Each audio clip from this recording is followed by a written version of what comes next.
Hello guys, इस video के अंदर अपने वही यूनिट कर रहे हैं थर्मोडायनेमिक्स सेकंड। तो उसमें अपनों ने उसका एक चैप्टर तो बिल्कुल अच्छे से कंप्लीट कर लिया।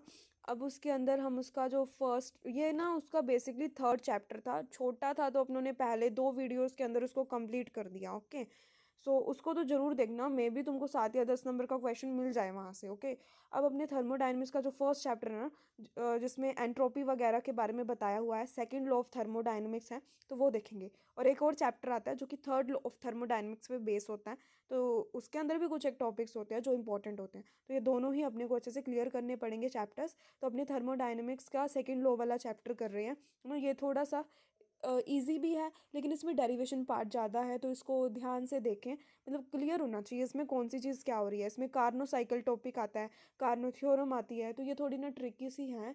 इसको ना ध्यान से समझना पड़ता है। वैसे बहुत ईजी है, बिल्कुल ईजी है, बस थोड़ा सा देख लें ध्यान से उसको, ठीक है। तो अभी अपने इसमें देख लेते हैं सेकंड लॉ ऑफ थर्मोडायनेमिक्स के बारे में, फिर अपने कार्नो साइकिल पर चलेंगे। ओके, तो सेकंड लॉ ऑफ थर्मोडायनेमिक्स क्या होता है, सेकेंड लॉ ऑफ थर्मोडायनेमिक्स क्या होता है, ये हमें क्लियर होना चाहिए। तो सेकेंड लॉ ऑफ थर्मोडायनेमिक्स कुछ भी फर्स्ट लॉ ऑफ थर्मोडायनेमिक्स में क्या था, वो एनर्जी कंजर्वेशन पर बेस था। जिसमें आपके पास ये एक्सप्रेशन होता था, internal energy equal to Q plus W आती थी, right, where W is equal to minus P D भी होता था, माइनस पी डी भी होता था, फिर ये वैल्यू आप रखते थे तो एक्सप्रेशन आ जाता था। ये पूरा एनर्जी कंजर्वेशन पे बेस था। लेकिन सेकेंड लॉ ये कहता है कि आप, सेकेंड लॉ कहता है कि जो वर्क होता है, जितना भी आप वर्क करते हो ना, वो हीट में कन्वर्ट हो सकता है, हीट में कन्वर्ट हो सकता है, लेकिन सारी की सारी हीट को आप वर्क में कन्वर्ट नहीं कर सकते। तो सोचो कि मैं जितनी भी मैं हीट दे रही हूँ सिस्टम को तो वो सारी की सारी हीट वर्क में कन्वर्ट हो जाए, तो ऐसा नहीं होगा, पॉसिबल ही नहीं है। लेकिन हम मैक्सिमम पार्ट ऑफ हीट को वर्क में क्या कर सकते हैं, कन्वर्ट कर सकते हैं, लेकिन सारी हीट को नहीं कर सकते। 100% हीट को वर्क में कन्वर्ट नहीं किया जा सकता। कुछ हीट कहीं और खर्च हो जाती है, राइट, कहीं और काम में लग जाती है, तो प्रॉपर हीट वर्क में कन्वर्ट नहीं होती। तो ये सेकंड लॉ कहता है। अब सेकंड लॉ के अंदर एक्सप्रेस, जैसे फर्स्ट लॉ में एक एक्सप्रेशन था D E equal to Q plus W, वैसे ही सेकंड लॉ में एंट्रोपी की फॉर्म में एक एक्सप्रेशन आता है जो हमें ध्यान में रखना है। तो वो एक्सप्रेशन कौन सा है, उसमें एक कंडीशन भी लगती है उस एक्सप्रेशन के अंदर, तो वो कंडीशन भी हमें याद रखनी है। ओके, तो सेकंड लॉ के एक्सप्रेशन की जो कंडीशन है वो क्या है, तो उसके अकॉर्डिंग जो एंट्रोपी होती है वो होती है डी क्यू बाई टी के equal, D Q by T के इक्वल होती है एंट्रोपी उस केस में। ओके, ये वाला जो है ये सिर्फ आइसोथर्मल जो रिवर्सिबल जो प्रोसेस होता है ना उसके लिए होता है। आइसोथर्मल रिवर्सिबल प्रोसेस रिएक्शन के लिए होता है। इरिवर्सिबल के लिए एक अलग केस होता है।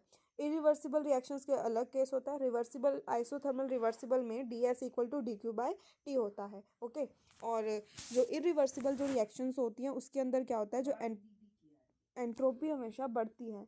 एंट्रोपी क्या हो जाती है, हमेशा बढ़ती है। इरिवर्सिबल प्रोसेस के अंदर एंट्रोपी ऑलवेज इंक्रीज होती है।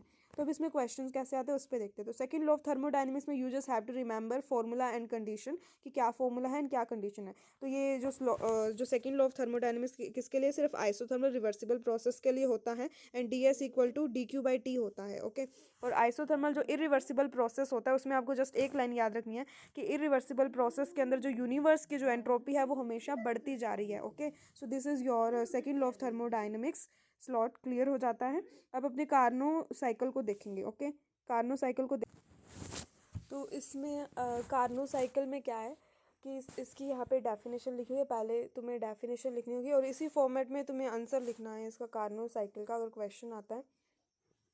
तो इसमें क्या होता है, ये एक ऐसा चक्र होता है जिसमें कोई सिस्टम कुछ रिवर्स उत्क्रमणीय प्रक्रमों से गुजरता है और बाद में फिर अपनी ओरिजिनल पोजीशन में आ जाता है।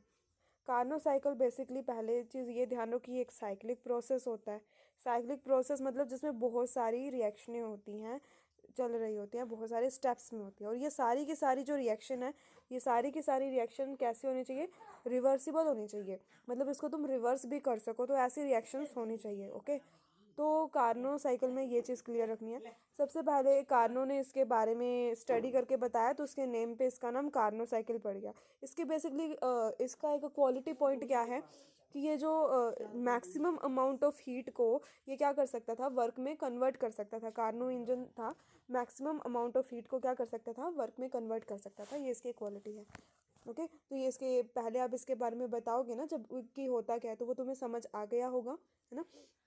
अब ये वर्क कैसे करता है वो अपने को बताना रहेगा, जिसमें इसमें 4 प्रोसीजर होती है, 4 प्रोसेस से कुछ प्रोसेस से गुजरता है, तो वो प्रोसेस है कौन सी, तो उसको पहले अपने ना ग्राफ से देख लेते हैं, फिर अपने इसकी थ्योरी पे आएंगे। तो लेट्स सी इसका ग्राफ कैसा दिखता है। ये रहा इसका ग्राफ। सो इसके ग्राफ के अंदर ना प्रेशर और वॉल्यूम के बीच में ग्राफ बना रखा है, यू सी। इसमें 4 प्रोसीजर हो रही है, ए से बी, देन बी से सी से डी एंड डी से ए जा रहा है। तो जो ए से बी प्रोसेस है ये आइसोथर्मल रिवर्सिबल एक्सपेंशन हो रहा है। B to C adiabatic reversible expansion है, B to C adiabatic reversible expansion है। सी से D isothermal reversible compression and D to A जो है वो isothermal reversible sorry adiabatic reversible compression है। यानी दो दो रिएक्शन तो एक्सपेंशन की हैं और दो रिएक्शन तुम्हारे पास कंप्रेशन की हैं, और इसमें तुम्हें हीट एंड वर्क डन दोनों ही कैलकुलेट करना है। देन फिर तुमको नेट हीट और नेट वर्क डन निकालना रहेगा। अब तुम्हें ग्राफ तो समझ में आ गया। देखो इस हर एक ग्राफ पे प्रेशर वॉल्यूम टेम्परेचर कुछ ना कुछ मेंशन करा गया है, कुछ ना कुछ हीट मेंशन करी गई है। अब अपने देखते हैं कि एक्चुअली में हो क्या रहा है, एक्सपेरिमेंटली ये ग्राफ कैसे आया है। इस ग्राफ को थोड़ा सा अच्छे से क्लियर कर लेते हैं, तो फिर से अपने पीछे वाले पेजेस पे आते हैं। तो इसके अंदर ना एक्सपेरिमेंट में क्या करा अपनों ने, एक चैम्बर के अंदर एक गैस ली और उसमें एक पिस्टन हमने लगा रखा है। ये पूरा एक सिस्टम हमारे पास बन जाता है। इसका एक पर्टिकुलर प्रेशर माना P1 V1 and temperature T1 पे ये पड़ा हुआ था। इसको हम सोर्स के पास लेकर जाते हैं। अगर आप फर्स्ट स्टेप जैसे एक्सप्लेन करे हो ना, जैसे वेट जैसे आपने फर्स्ट स्टेप एक्सप्लेन करा ए से बी वाला ग्राफ जो आइसोथर्मल रिवर्सिबल एक्सपेंशन हो रहा है, तो उसमें आप ये वाला पूरा डायग्राम ना बना के आप पहला स्टेप को बताओगे कि आप क्या कर रहे हो। सोर्स के पास में जिसका टेम्परेचर T1 है उसके पास तुम पिस्टन जो सिस्टम है उसको लेकर आ रहे हो, तो इस कंडीशन में एक्सपेंशन हो रहा है, तो आप ऐसे शो कर सकते हो। जो सोर्स होता है वो उसके पास वो जितना मर्जी हीट दे सकता है, उससे अपने हीट को क्या कर सकते हैं, ले सकते हैं। सोर्स के पास इनफाइनाइट अमाउंट ऑफ हीट है, तो इसके टेम्परेचर में कोई भी फ़र्क नहीं पड़ेगा, कोई भी फ़र्क नहीं पड़ेगा। इसे जितनी मर्जी हीट ले लो, तो ये जो सिस्टम है वो इससे हीट ले लेगा, इससे Q1 हीट ले लेगा, जिससे ये एक्सपैंड करेगी गैस। यानी इसका प्रेशर वॉल्यूम जो है वो P1 V1 से P2 V2 हो जाएगा, लेकिन टेम्परेचर फिक्स रहेगा। इसलिए ये जो रिएक्शन है फिक्स टेम्परेचर पे एक्सपेंशन हो रहा है, इसलिए this reaction is known as isothermal reversible expansion. तो ए से बी वाला कर्व क्लियर। अब इसके बाद हम इस पिस्टन को क्या हम पे लेके जाते हैं, स्टैंड के ऊपर लेकर जाते हैं। यू कैन सी पहले ये सोर्स पे थी, फिर स्टैंड। स्टैंड को ना, स्टैंड एक ऐसा चीज़ होता है जो एडियाबैटिक लेयर से कवर होता है, ना तो हीट बाहर जाएगी ना ही हीट अंदर जाएगी, हीट में कोई चेंजेस नहीं, बट फिर भी एक्सपेंशन तो होना ही है। एडियाबैटिक है तो इसमें क्यू जो है वो जीरो रहता है, कोई हीट में एक्सचेंज नहीं होता, बट फिर भी एक्सपेंशन हो रहा है। तो ये पिस्टन के पार्टिकल्स ने ना अपनी खुद की एनर्जी को यूज़ किया होगा, यानी इसका टेम्परेचर खुद की एनर्जी यूज़ करेगा, फिर एक्सपैंड होगा, तो इसका टेम्परेचर तो डाउन होना ही है ना। तो टेम्परेचर इसका T1 से T2 हो जाता है, मतलब T1 ज़्यादा है T2 कम है, तो T1 से कम होकर T2 टेम्परेचर इसका हो जाता है, बट एक्सपैंड तो फिर भी कर रही है। तो this is adiabatic reversible expansion. Clear. And उसके बाद अपने आते हैं आइस कंप्रेशन वाले केस के ऊपर। कंप्रेशन वाले केस में क्या होता है, आइसोथर्मल रिवर्सिबल कंप्रेशन। तो आइसोथर्मल रिवर्सिबल कंप्रेशन में अपने क्या करते हैं, जो हमारा पिस्टन था उसको हम सिंक के पास में लेके जाते हैं। सिंक T2 टेम्परेचर पे पड़ा हुआ है, ये हीट को एब्जॉर्ब करता है। तो इसने क्या करा ना, इसने उस चैम्बर की हीट को एब्जॉर्ब कर लिया। एब्जॉर्ब करेगा तो सिस्टम के पार्टिकल्स कॉन्ट्रैक्ट होंगे, वर्क तो वहाँ भी होगा लेकिन वहाँ पे कंप्रेशन वाला वर्क होगा, है ना। एक फिक्स टेम्परेचर पे कंप्रेशन हो रहा है वहाँ पे, तो this is isothermal reversible compression हो जाता है। उसके बाद हमारे पास फिर से उसको इस पिस्टन को स्टैंड के पास लेकर आते हैं। स्टैंड अगेन एडियाबैटिक है, Q0 हीट में एक्सचेंज नहीं हो रहा, बट फिर भी इसमें कंप्रेशन हो रहा है, तो इसलिए this compression is known as adiabatic reversible compression. तो ये मैंने सारा जो बताया है वो इसमें पॉइंट्स के फॉर्म में लिखा है, तो इस तरह से ही रिप्रेजेंट करना है एग्जाम में इस क्वेश्चन को। ओके, सो अब अपने इसके डेरिवेशन पार्ट पे आते हैं। तो डेरिवेशन पार्ट में सबसे पहले अपने निकाल रहे हैं ए से बी तक जाने में जो वर्क डन लगा वो। तो इसमें पहले फर्स्ट लॉ ऑफ थर्मोडाइनमिक्स लगाया, जिसके according D E equal to Q plus W होता है।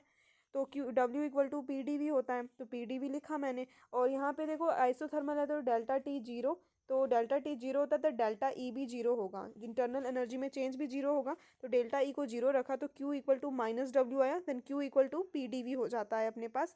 तो आइडल गैस इक्वेशन तुम्हें पता होगी, P V equal to N R T, तो P equal to N R T by V. And 1 mole के लिए तुमने वैल्यू रखी तो एन इक्वल टू 1 हो जाता है, तो आर टी बाई वी हो जाएगा। तो ये वैल्यू तुमने क्यू की यहाँ लिख ली। फिर इसको तुम इंटीग्रेट करो वॉल्यूम को V1 से V2 तक, तो you will get Q equal to R T L N V2 minus V1। अब यहाँ पे T1 हीट तुमने Q1 फाइंड करी, वर्क तुम्हारा W1 होगा। एंड जो ये एक्सप्रेशन आया which is R T L N V2 by V1, तो ये तुम्हारी Q1 हीट आ चुकी है ए से बी के लिए। अभी अपने फिर बी से सी के लिए देख लेते हैं। बी से सी क्या है, एडियाबैटिक रिवर्सिबल एक्सपेंशन है। तो एडियाबैटिक रिवर्सिबल एक्सपेंशन को रिप्रेजेंट कर रहा है ये। तो इसके अंदर क्या होता है वो अपने देख लेते हैं। तो इसके अंदर भी फर्स्ट लॉ ऑफ थर्मोडाइनमिक्स लगेगा, delta E equal to Q plus W. Adiabatic है तो क्यू जीरो होगा, तो delta E equal to W हो जाता है। तो ये एक्सप्रेशन एक अब पढ़ा रहने दे। और तुमको पता होना चाहिए heat capacity at constant volume से ये क्या होता है, delta E upon delta T at constant volume ये होता है। तो वहाँ से डेल्टा ई को you can write C V D T you can write ना। So here what I do, let me show you. Wait. So delta E equal to CV dt. So you have to integrate this equation from E1 to E2 and temperature तुम्हारा T1 से T2 हो जाता है। So ये this will be become delta E and this will be CV T D T का हो जाएगा integration T and which is T2 minus T1। So you will gate internal energy, वो ऊपर इक्वेशन में तुमने कहा ना वर्क के इक्वल है तो उसको तुमने वर्क पुट किया। तो W2 equal to CV T2 minus T1, और यहाँ पे जो वर्क होता है वो नेगेटिव, क्योंकि एक्सपेंशन में वर्क डन नेगेटिव होता है, तो you have to put a minus sign here. And तुमने यहाँ भी माइनस कॉमन ले लिया, minus CV T1 minus T2। Okay, तो ये तुमने B से C के लिए करा। ओके, देखो इसमें Q2 क्यों नहीं लिखा, क्योंकि इसमें ना हीट तो वैसे भी जीरो एडियाबैटिक प्रोसेस है, तो वो लिखने के पीछे कोई लॉजिक नहीं रहता, तो हमने उसको नहीं लिखा। अब इसके अंदर अपने सी से डी वाले पोर्शन पे आएंगे which is isothermal reversible compression. अब इसमें वर्क डन तुम्हारा पॉजिटिव आएगा, वही प्रोसीजर तो वही है, फ्लोट लगाओ first law of thermodynamics, D E equal to Q plus W. D E is zero, then Q two equal to W three and Q two equal to W three. अब इसमें तुम्हारी जो compression में ना work done तुम्हारा positive होता है, heat तुम्हारी नेगेटिव होती है, तो इसलिए यहाँ पे माइनस क्यू टू के साथ हमने लगाया है। और W की वैल्यू पी डी वी यहाँ पुट कर दिया आइडल गैस इक्वेशन से, this is R T by D V. And यहाँ पे अब टेम्परेचर तुम्हारा T2 होगा इस कंडीशन में, एंड क्योंकि सिंक के पास लेके जा रहे हैं ना, सिंक का टेम्परेचर T2 था, एंड इसका इंटीग्रेशन V3 से V4, वॉल्यूम तुम्हारा V3 से V4 हो जाता है ना वॉल्यूम, तो वो आपको पुट करना है। V1 V2 मत रख देना, V2 से V4 आपको रखना पड़ेगा। तो Q2 equal to R T2 ln V4 minus V3, integration proper इसका किया, 1/V का ln V होता है, लिमिट पुट करी इसकी। Q2 equal to R T2 ln V4 by V3 expression आएगा, ये वर्क डन थर्ड वाले केस में ये वर्क डन हो जाता है अपने पास। ओके, अब इसके बाद हमारे पास आता है adiabatic reversible compression. Adiabatic reversible compression को देखते हैं। तो एडियाबैटिक रिवर्सिबल कंप्रेशन में क्या होता है, let's see. So adiabatic reversible compression which is D2A process, इसमें भी आप फ्लोट लगाओगे, Q को आप जीरो रखोगे तो delta E equal to W, then वही एक्सप्रेशन यूज़ किया। देन इसमें आपको ये ध्यान रखना, जब आप इंटीग्रेशन करोगे ना तो तुम्हारा टेम्परेचर T2 से T1 जाएगा, तो ये वाली लिमिट थोड़ी चेंज होगी, बाकी वही है। तो इस तरह से वर्क डन तुम्हारे पास इस तरह से आ जाएगा W4। अब इसके बाद तुमको क्या करना है, इसके बाद तुम्हें नेट हीट एब्जॉर्ब निकालना है। तो net heat Q equal to Q1 और Q1 Q2 हो जाएगा। यहाँ पे Q1 प्लस Q2 और Q2 यहाँ पे माइनस है, क्योंकि एक बार एक्सपेंशन में हीट है, एक बार एडियाबैटिक एक्सपेंशन हुआ था, दूसरी बार एडियाबैटिक कंप्रेशन हुआ था। तो कंप्रेशन के टाइम माइनस Q2 लिखा है ना। लेकिन देखो Q1 जो है वो RT1 ln V2/V2 आया था, है ना। और जो माइनस Q2 था, यहाँ पे आप देखो ये माइनस Q2 पूरा का पूरा ही RT2 ln V4/V3 के इक्वल है। तो ये मैंने इसको लिखा, आपको इसको प्लस में ही लिखना है, माइनस में मत लिख देना। तो ये हमारे पास नेट हीट आई। अब इसमें तुम्हें पता है V2/V एक रिलेशन होता है, V2/V1 इक्वल टू V3/V4 होता है। तो तुमने इस पे इसको उल्टा कर सकते हो, बट सामने फिर माइनस साइन आता है। तो RT1 ln V2/V1 minus RT2 ln V3/V4 लिखा। अब इसको तुम ये वाला एक्सप्रेशन, ये वाला रिलेशन यहाँ अप्लाई कर सकते हो, इसको तुम V2/V1 कर दो, कर दिया।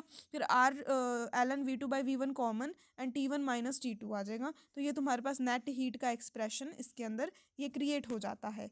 फिर अपने सेम नेट वर्क डन को कैलकुलेट कर रहे होंगे। तो नेट वर्क डन क्या होता है, W equal to -W1 -W2 W3 plus W4। Expansion में वर्क डन नेगेटिव लिया एंड W3 यहाँ पे पॉजिटिव लिया, W4 पॉजिटिव, क्योंकि ये कंप्रेशन के केस का है। तो W1 की वैल्यू रखी और यहाँ पे W2 की W3 की सारी वैल्यूज़ यहाँ रख रहे हैं। फिर जैसे अपने सारी वैल्यूज़ रखते हैं ना VC की, दो टर्म्स कैंसिल होती हैं।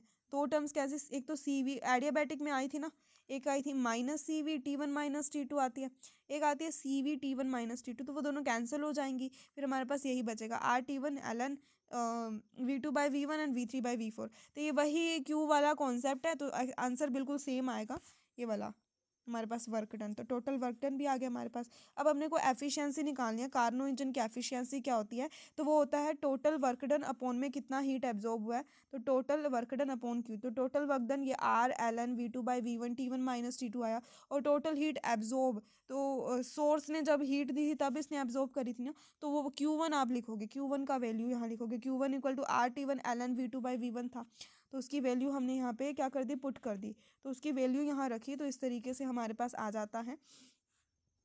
तो जो वर्क डन हमारे पास आया which is T1 minus T2 upon T1, यहाँ पे कैंसिल आउट होने के बाद ये एक्सप्रेशन बचता है। ओके, सो अब यहाँ पे T1 को भी अलग कर दो, तो ये 1 माइनस T2/T1 एक्सप्रेशन आएगा। और ये वाला जो रेशियो है वो ईटा के बराबर होता है। ईटा इज़ एफिशिएंसी, एफिशिएंसी पे डिपेंड करता है। ठीक है, तो ये कार्नो इंजन की एफिशिएंसी आ गई। और यहाँ पे टेम्परेचर आपको केल्विन में ही लेने होते हैं। अगर न्यूमेरिकल आता है तो इसमें आप टेम्परेचर को केल्विन में पुट करोगे, और इसमें टेम्परेचर में डिफरेंस जितना ज़्यादा होगा, एफिशिएंसी उतनी ही ज़्यादा होती है ना।